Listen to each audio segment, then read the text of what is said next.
Teacher Angela here again with video number 4 in the Getting Hired series at VIPKID. Now, before I get into today's video, what I wanted to remind you about is that in this video series, I am really just scratching the surface of the things that you need to make sure that you do before your mock class, during your mock class, and so on and so forth.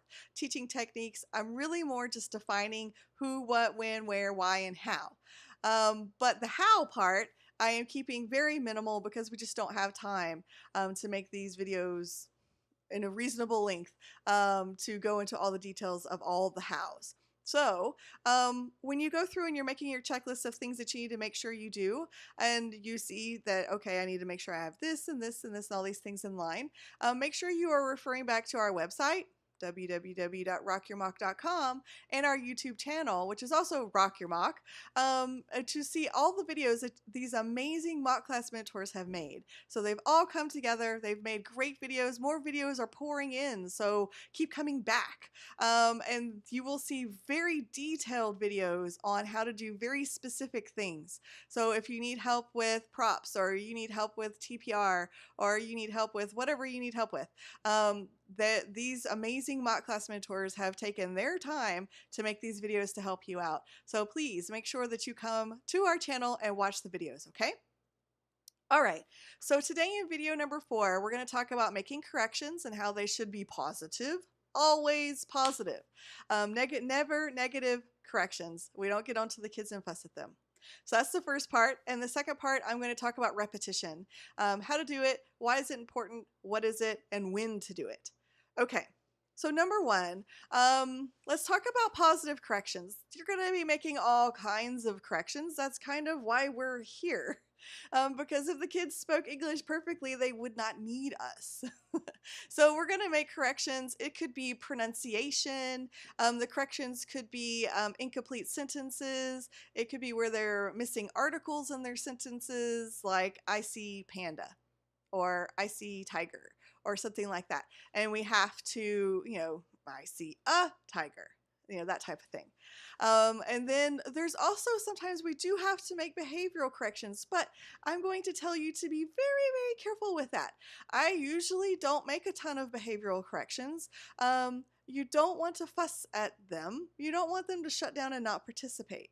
So when the kids are sometimes behaving not the way you would hope for them to, like they're scribbling all over the screen, or they're just not paying attention because their attention is elsewhere, or whatever is going on, then instead of me fussing at the children, I try to figure out what can I do to bring their attention back to me.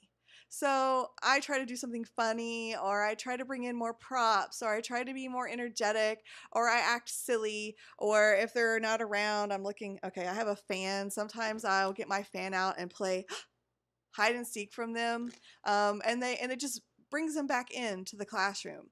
And so that's technically a positive correction. It's just indirect. You're indirectly correcting their bad behavior. And so if you do encounter bad behaviors, I highly discourage any type of fussing at them and trying to get them to participate. In that manner, I always try to just see, what can I do to bring them back to me? And so that's how I deal with behavior.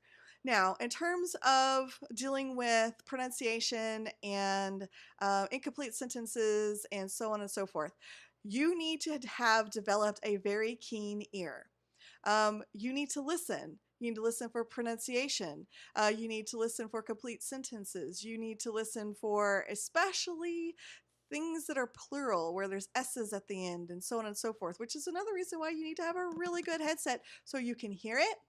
And number 2, when you're saying it to them, they need to be able to hear it coming from you, which is why your microphone needs to be top notch. Because if you are saying it properly, but they can't hear it because it's not coming through clearly, then that's not going to help anybody. So make sure that you are correcting all mistakes. And here's the thing. Even if they don't speak properly, they make all kinds of mistakes. If they said something, that is a reason to celebrate. I get excited. The kids will say something to me and it'll be flat out wrong. And I'll be like, yes, good job, because they spoke. And then I make the correction. So I make the correction whether it be incomplete sentences or if it's a phonics situation or they just mispronounce the words or whatever is going on. I isolate those mistakes that they make and then we put in a full correction. So let me explain what I mean by that. So we always are looking for isolation of mistakes. So for example, let's say you have a target sentence of he goes to the store. He goes to the store. But the student either reads because it's a higher level student or they repeat after you because it's a lower level student. It doesn't matter. But let's say the student says he go to the store. All right. I'm like, yes, good job. All right, positive. Now, if it is written on the screen and the child had to read it, I'm going to circle or underline the word goes. If it is not written on the screen, I would just say it and repeat it. Typically it's going to be, but if for some reason it's not, then I would just say goes. Listen, good. Repeat it again, goes. Good. Now we've corrected the individual words so the student knows what mistake they made. Now I want to take it back into the context of the sentence. So if it's a higher level student, I'm going to put brackets around that sentence and ask them to read it to me again. If it is a lower level student, I'm going to give them the sentence again. He goes, emphasis on the originally incorrect word, to the store. Have them repeat that. And then they're like, okay. And so they're focusing on that. So always make corrections of all kinds, anything that you can think of. Don't make corrections that don't exist. So listen, you've got to listen. The students are all different and they're not going to all make the same mistakes over and over and over again. So you have to listen to what your individual student is doing. When they have a mistake, correct it in isolation first, have them repeat it, then go back to the complete sentence, and then we're good. Then you can move on. Okay, so that's it for positive correction. Now let's talk about repetition. Repetition is key to learning another language. If you just imagine for a second trying to learn a language that you knew nothing about, and let's say someone was trying to teach you Chinese and they gave you a vocabulary word one time, maybe two times, and then walked off and then expected you to know what it was, you would be like out of your mind because it's hard. So you have to do repetition, repetition, repetition. So what do we repeat? How do we do this and when? On the when part, on new material. New material repetition is key. Now, when you are doing your mock class or in your regular classroom environment, you do not need to spend time doing repetition on the review slides. Get to the review slides, model the target sentence for them, have them go through whatever is on that review slide, make corrections if there are corrections to be made, and then have the student just get it done. Get them done, target sentences, they've got it right, move to the next slide. Don't waste a bunch of time there. But you want to spend more time on those new slides. So there's going to be new vocabulary words, there's going to be new target sentences, and so on and so forth. So let's say that you are on a slide where the vocab word is a tiger. So you flip to the screen and there's a picture of a tiger and it says tiger underneath it. And then down in the bottom it has the teacher's directions where it says, teacher asks, what do you see? And the student should reply, I see a, and then it has a line because you're supposed to fill in the blank. And it should be tiger. All right, so I see a tiger is our target sentence. So this is new material. What you will not do on this slide is click, go to that slide and go, oh, what do you see? Okay, don't do that. You have not taught the vocabulary yet. This is new to them. You have to teach it. So this is where repetition comes into play. Tiger. Your TPR. Oh, good. Have them repeat it. A prop. Tiger. Good. Do that TPR again. It's going to save your life later. Tiger. Okay. Have them repeat it. Good. So I have them repeat. They say a minimum of 2. That is not good. It should be a minimum of 3, honestly. It's always been 3. It changed to 2, just I don't know why. But 3, a minimum for me is 3. So that's how I feel about it. If a kid is struggling with pronunciation, it may be more than 3. So repetition on the vocab word first. Then do not ask them the question. They don't know the target sentence yet. Teach the target sentence next. So vocab, vocab, vocab. Target sentence, target sentence. So that's going to give me 2 repetitions. I see a tiger. Repeat it. Good. I see a tiger. Have them repeat it. Good. Then I will ask them, what do you see? If they're struggling, do the TPR or show them your prop again. Or another thing that you can do that really helps the kids because they know that that's a tiger because you just said it like 5 times, but they might not remember the sentence, and that's okay. So you can show them the fingers. Help them out. And then you see what they can say. If they make a mistake, you correct it. Of course, a positive correction. When you ask lower level beginner students those types of questions, even though you've done the vocab, repetition, repetition, repetition. You've done target sentence at least twice. So you had a little bit of repetition. Then you come in and ask the question. A variety of things will happen. And it just depends. You know, the kid could stare at you. The kid could repeat the question back to you. They could give you a 1-word answer, or they could give you an incomplete answer, like I see tiger, or they could give you the perfect target sentence you don't know. And you just sort of have to gauge where the student is. Help them, support them. Don't just throw them out there and just like glare at them and wait for an answer. Support them. If they're struggling, help them. Use the TPR that you've taught previously through the repetition. And if they still don't have it, just give it to them.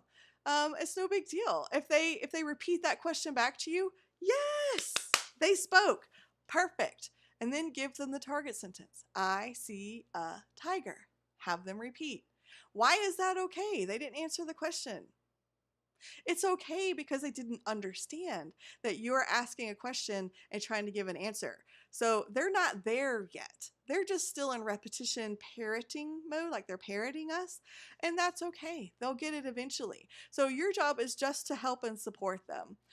If you get any type of response like tiger or I see tiger or anything, that's great. Even though it is not the correct sentence, it's great because they understood that you were asking a question and they were not to repeat it, they were to answer it. They're getting there. All right, so the kids will make a slow progress to where they need to be. But you've got to definitely be really good with supporting them with the I do, we do, you do. And you have to do the repetition.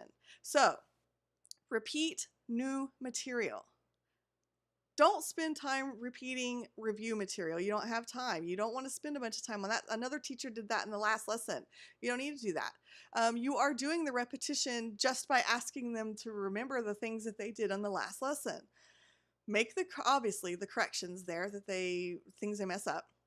But then spend a bulk of your time on the new lesson.